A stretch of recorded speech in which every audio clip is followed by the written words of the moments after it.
¿Qué tal a todos ustedes? Tengan ustedes en el momento que me estén viendo, muy buenos días, muy buenas tardes o muy buenas noches, ¿no? Me presento, mi nombre es Jonathan Ramos Ramírez, estudiante de la carrera docente en la especialidad de comunicación y pues bueno, ya a unos cuantos meses de terminar esta carrera cúspide de los 5 años, ¿no? Cursando ya el noveno ciclo.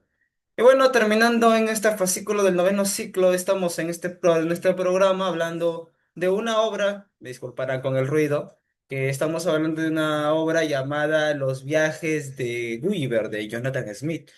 Una obra que ya mayormente fue creada un tiempo donde te pone a reto cuatro maneras de ver este mundo, ¿no? La perspectiva humana desde un punto, digamos, se puede decir, visto desde una pequeña persona, una grande persona, el intelecto que también es parte de un punto de que puede ser analfabeto o intelectual. Y así sucesivamente, y con el último cuarto viaje, creo que se trataba mucho de lo que es el aspecto de cómo uno se puede considerar razonable o no razonable.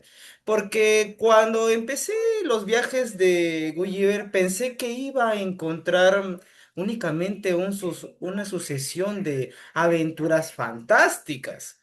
Sin embargo, mediante que avancé, entendí que Jonathan Smith utilizaba cada viaje sobre todo para poner a prueba la manera en que los seres humanos nos creemos superiores, nosotros, los seres humanos nos creemos superiores. Por eso yo no lo explicaría como un cuento para niños, sino como una sátira porque cambia los escenarios para obligarnos a mirar desde escalas distintas o mundos distintos, porque la obra fue publicada en 1726 y está organizada en cuatro viajes narrados por Lemuel Gulliver. Un hombre formado, como lo dice la obra, en medicina y navegación, que él quería viajar y todo, porque se sentía atrapado, ¿no? El cuento no, el cuento, él cuenta, sobre todo Gulliver, cuenta los hechos como si redactara un informe verdadero de medidas, distancias, costumbres y detalles prácticos. Ese tono serio produce mayormente, bueno, produció un efecto muy importante porque Jonathan Smith, mezcla lo imposible con una voz más una voz que pretende ser objetiva. Por eso la novela funciona a la vez como un relato de viajes, parodias de los relatos de viajeros y sátiras sociales. Porque el primer viaje, por contexto, nos pone a personas o a seres pequeñitos, no creo que sea mucho mayor de este tamaño, porque se lo dice de esa manera, ¿no? Los lipudienses, porque Gulliver naufraga, ¿no? Sucede un accidente y él es el único que sobrevive. Y él despierta inmovilizado en la playa.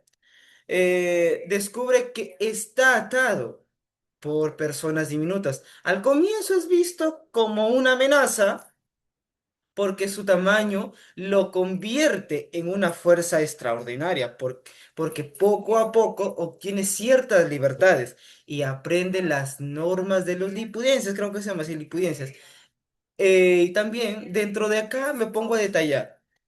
Smith no se limita a jugar con la diferencia de tamaño. Las pequeñeces físicas me hace ver también como pequeñas, muchas ambiciones políticas, me hace ver mayormente la ambición política, ¿no? Muchas ambiciones políticas que dentro de una corte se presenta como asuntos enormes.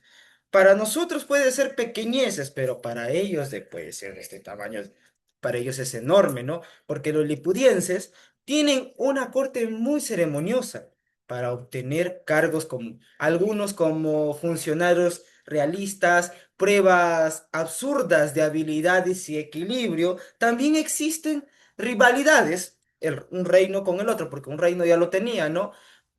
entre grupos políticos y una disputa con el reino vecino de los lipudienses. Una de las causas del conflicto es ridículamente pequeña. ¿Por qué? La discusión sobre por qué extremo debe romperse un huevo, puede ser así. Porque ahora acá, Jonathan Smith exagera esta oposición para mostrar cómo situaciones muy solemnes pueden construir enemigos alrededor de diferentes diferencias mínimas. A pesar de que, por ejemplo, puede ser, no, a mí me toca, digamos, un cargador, a mí me toca la base y a ti te toca el cable, por así decirlo. Para nosotros son cosas pequeñas, pero para ellos puede ser cosas enormes, de gran complejidad. Porque ahora sí, hablando de Gulliver, ayuda a los lipudienses usando su tamaño. Es enorme, ¿no? Para ellos. Incluso captura parte de la flota vecina, de la enemiga. Sin embargo, cuando se niega a colaborar con el proyecto de la dominación total del territorio, su relación con el poder cambia. El hombre que antes era útil empieza a ser visto como peligroso. Esta parte a mí me permitió mayormente comentar que la autoridad no depende únicamente de la fuerza.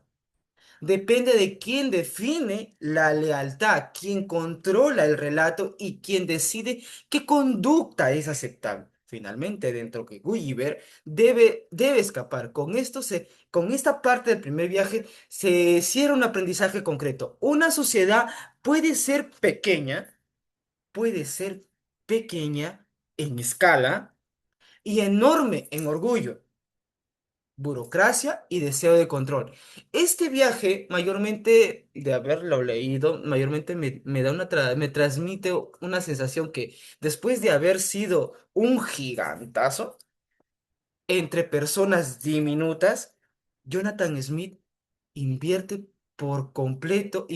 los roles, invierte por completo la perspectiva de obligar a Gulliver a experimentar el lugar del que antes observaba desde arriba. Digamos, él antes observaba de esta manera y ahora le tocó observar desde abajo. Desde esa manera nos da una visión distinta a lo que se puede decir. Tú puedes decir, no, ¿cuándo llegaré hacia arriba? ¿Cuándo lograré un objetivo claro? Estoy limitado, estoy atado. Es el mensaje que te da. Estoy atrapado por un montón de problemas y un montón de situaciones. Entonces ahí viene en este primer viaje Jonathan Smith a poner esa perspectiva. Una cosa es ver hacia arriba, a dónde quieres llegar, y otra cosa debes darte cuenta de dónde estás saliendo, de dónde, de qué problema estás saliendo. Ahora, pasando al segundo viaje, a que cambia y se invierte los papeles. ¿Por qué? En esta nueva experiencia, llega a una tierra de gente, después de haber escapado de los lipudienses con ayuda de un lipudiense pequeño, porque a él lo querían asesinar, matar, pero él no quería que pase eso. Ahora, o sea, con las mismas, dijo, con las mismas chivas, patitas, ¿para qué las tengo, no? En esta nueva experiencia, llega a una tierra de gigantes que acá la perspectiva cambia. La inversión es inmediata. Ahora él es el ser diminuto. Ahora Gulliver es esta pequeñez. Es el ser diminuto, vulnerable y observado. Primero queda bajo el control de un campesino que descubre que puede exhibirlo como una curiosidad. Gulliver deja de ser sujeto autónomo que decide por su cuenta y se convierte por un momento en espectáculo. O sea, miren, ve, él es Gulliver y enjaulado. Ya. En ese aspecto, ¿no? Gulliver deja de ser ese objeto autónomo y se convierte por un momento en espectáculo. Más adelante pasa a la corte y es cuidado por la hija o es protegido por una niña. Ahora, este cambio de escala sirve para realizar la idea de normalidad, porque los lipudienses, Gulliver se sentía poderoso. Ahora, en la zona de gigantes es un animal pequeño, que lo pueden atacar y es objeto cotidiano y son objetos cotidianos que se vuelven enormes. Digamos, para él, digamos, una simple botella era algo insignificante, pero ahora con este tamaño, para él significaba, haces a la cuenta, hacer tremenda cosa. Y él dirá, ¿ahora cómo lo acabo? ¿No? Porque antes, en el anterior, para él era unas pequeñeces comer, una gallina, un pollo, lo que sea, pero ahora cambia la cosa, ¿no? Entonces, en este apartado mayormente Smith insiste que la percepción corporal, desde muy cerca, la piel humana deja de parecer perfecta y muestra imperfecciones.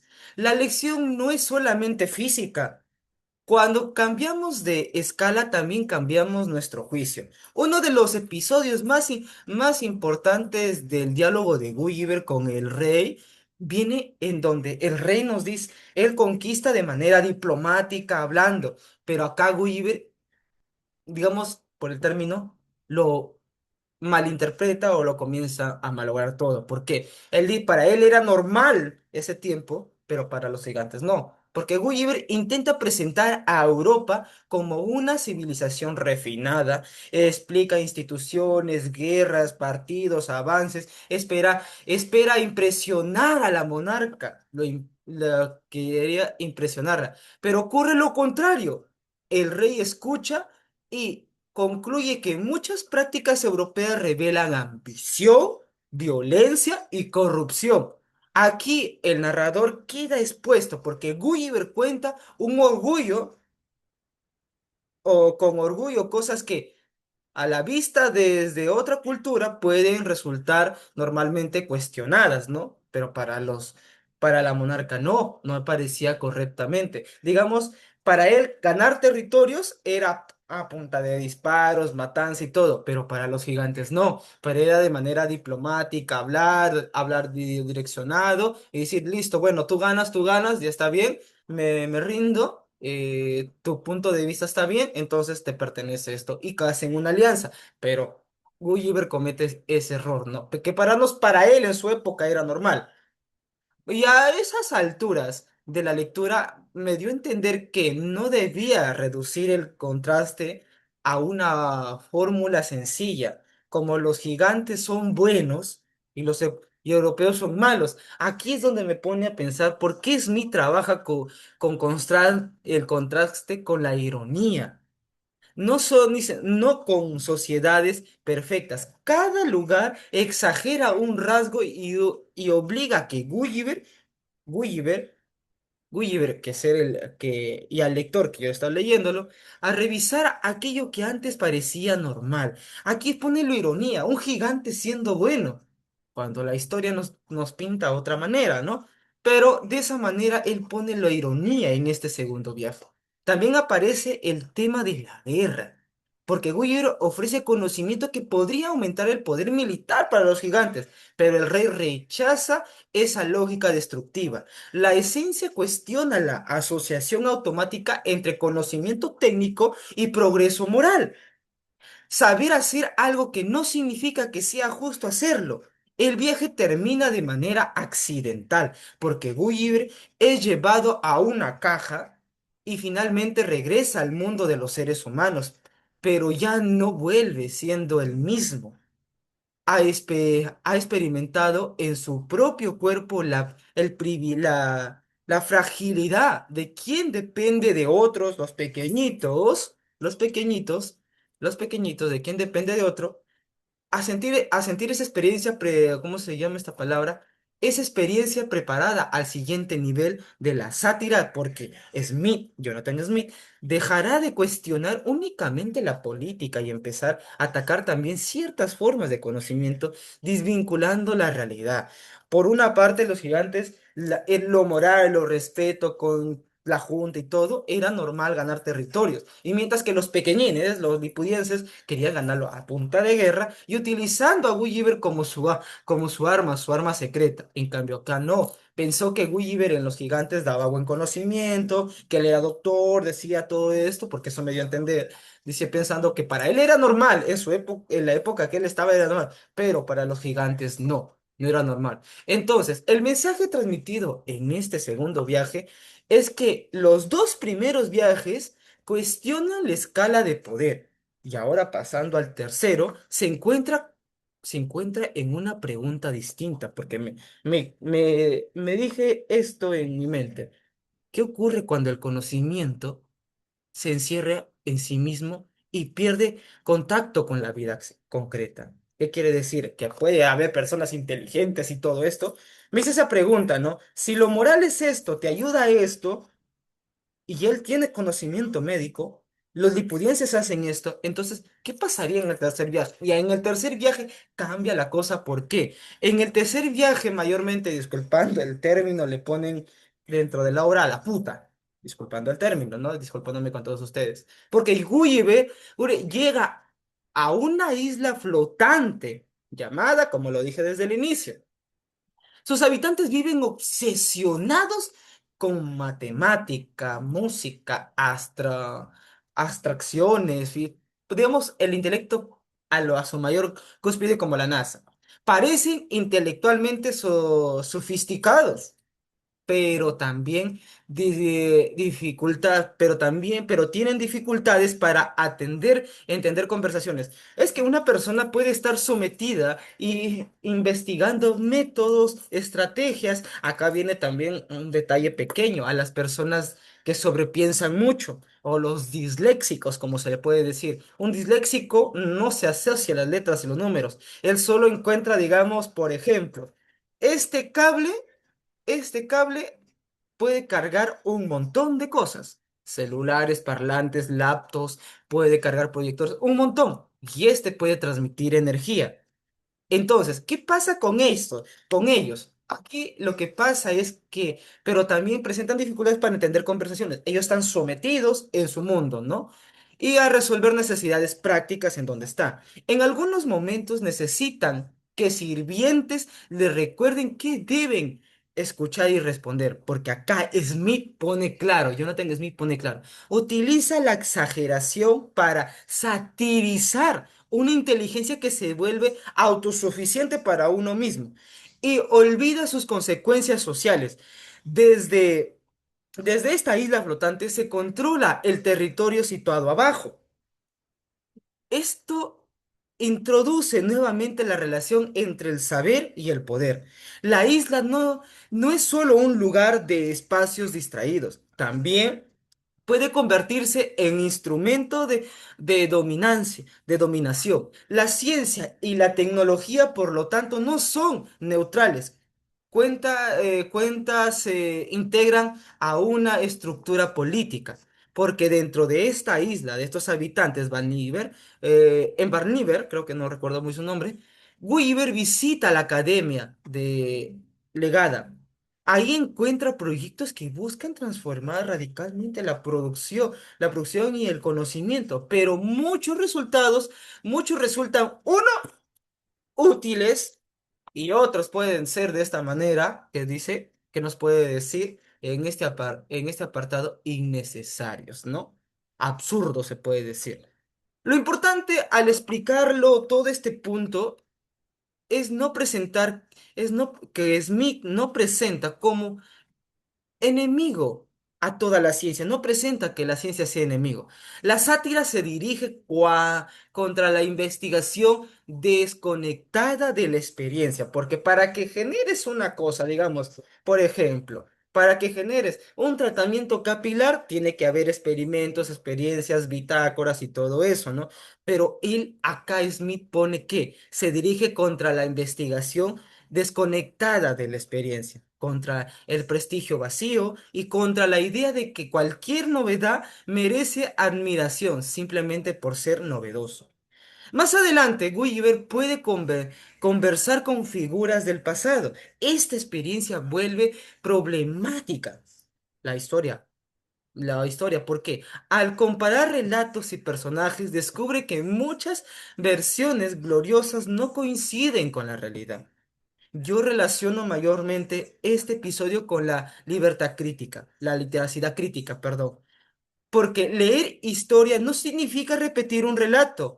autorizado, sino contrastar fuentes, reconocer intereses y preguntas quién construyó una versión y quién y con qué propósito. Mayormente en este apartado los personajes no mueren. Al principio Weaver imaginaba la inmortalidad como un privilegio. Después descubre que vivir infinitamente no equivale a conservar juventud, bienestar y participación social, porque Smith desmonta mayormente otro deseo idealizado. El procedimiento es parecido a otra obra. ¿Por qué? Porque Gulliver imagina una ventaja, la experiencia contra relevante sobre que mantenerse, ¿cómo se llama?, joven, ¿no? El tercer viaje mayormente me deja tres ideas, por así decirlo, fuertes. Primero, el conocimiento necesita propósito y responsabilidad. Segundo, la autoridad puede esconderse detrás de una lengua experta. Tercero, una promesa atractiva debe evaluarse por efectos y no por su apariencia. Al compararlo con la actualidad, bueno, yo pienso en cuántas veces aceptamos una tecnología o una información porque suena moderna, aunque suene moderna, sin detenernos a preguntar, ¿para qué sirve? ¿Para qué sirve? ¿Qué se beneficia? ¿Y qué consecuencias produce? Esta preparación me permitió llevar la sátira del siglo XVI, a ver, estamos 15, dice, siglo XVII, hacia la cultura digital de hoy. Y ahí es ver bien un recuerdo que expuso a mis compañeras sobre la alfabetización, sobre todo la alfabetización, no recuerdo si era la alfabetización digital, las tradiciones múltiples, ¿no? Múltiples literacidades y cómo la tecnología ingresa en este aspecto. Y que eso un saludo a mi compañera Rosa, que creo que expuso no recuerdo muy bien que expuso ese tema y lo asocié con esta obra que tiene mucha relación, ¿no? Ahora, elevándonos un poco más al nivel que es el cuarto viaje. Este es el tramo más incómodo. ¿Por qué lo pongo incómodo? Porque es incómodo y filosófico de la novela, porque Gulliver llega a una sociedad gobernada por caballos racionales. Allí también existen seres de apariencia humana llamados Hayos, presentados como impulsivos, egoístas, o sea, nosotros los humanos somos ahí impulsivos, egoístas y violentos. Gulliver queda fascinado por las relaciones de los caballos y empieza a sentir vergüenza de pertenecer a la especie humana. Al comienzo, en esta parte puede compartir parte de una admiración. Las personas, los humanos y los caballos, parecen ordenados, sinceros y poco afectados por algunas pasiones destructivas. Sin embargo, la obra no debe leerse como una invitación simple a odiar a los seres humanos porque la transformación de Gulliver también es objetiva o de objeto de crítica. Su deseo es identificarse totalmente con una sociedad ajena, lo lleva a perderse, a perder el equilibrio. En esto de regresar con una mirada más compleja, termina rechazando casi por completo su propia especie, ¿no? Este detalle me parece fundamental en la lectura porque Jonathan Smith no solo satiriza a los gobiernos, los científicos y, y los cortesanos, también satirizan la tendencia del propio Gulliver, su propia existencia, para convertir cada experiencia en una nueva certeza absoluta. El personaje pasa de confiar demasiado en Europa a idealizar otro modelo. Su mirada cambia porque sigue buscando una medida única con la cual juzgar a todos porque acá los seres con forma de caballo deciden que Gulliver no puede no pertenece, no pertenece con ellos. La parte profunda afecta y es rescatado por el capitán portugués de Pedro de Medes, quien lo trata con humanidad. Esta figura resulta importante porque contradice la idea de que los seres humanos, que son los Hayus, degradados mayormente, aunque Gulliver ya no logra valorar plenamente ese gesto. El lector mayormente se pierde en hacerlo. Y cuando él regresa a casa, Gulliver tiene grandes dificultades para convivir con su familia y con otras personas. El viaje ha modificado su percepción hasta el extremo doloroso. El cierre de esta novela, por, es- por eso, no ofrece una moraleja cómoda. Nos obliga, mayormente me obligó nos olvida preguntarnos si la razón sin efecto basta, si el rechazo total del otro es realmente superior al perjuicio inicial, y qué ocurre cuando una crítica válida se transforma en desprecio. Entonces, en el cuarto viaje, Smith lleva la crítica hasta el límite. El problema ya no es solo una sociedad que tenga malas instituciones, también aparece nuestra facilidad para construir categorías rígidas de superior o inferior, porque Gulliver termina desconfiando de la humanidad. Por ello, cuando comencé un poquito más a leer estas partes, también termino desconfiando de Gulliver, porque su admiración por estos a la cuenta de seres con forma de caballo se convierte en una forma extrema de rechazo hacia los seres humanos. Ahí está una de las ironías más fuertes de esta obra. Entonces, estos son los relatos mayormente de los cuatro viajes de Gulliver, ¿no? Obra que mayormente, en pocas palabras, nos refleja mucho. ¿Por qué? En una parte puedes tú ver cuán superior puedes ser a las personas, cuán superior puedes verlas y saber que la cantidad de esas personas te pudieron matar. Y luego volverte tú un objeto como marioneta. Pasar a la zona ya mayormente de intelectos, como el conocimiento también te puede afectar. Nos dicen que la mayoría de mente nosotros somos ignorantes, pero no ignorantes, porque pensamos como una frase de una compañera que dijo, yo defiendo hasta que mi punto de vista, hasta que me digan lo contrario. Así sucesivamente. Y por último, el cuarto viaje lo marcó. Y aquí es la ironía que se viene a decir de esta obra sobre los viajes de Gulliver de Jonathan Smith.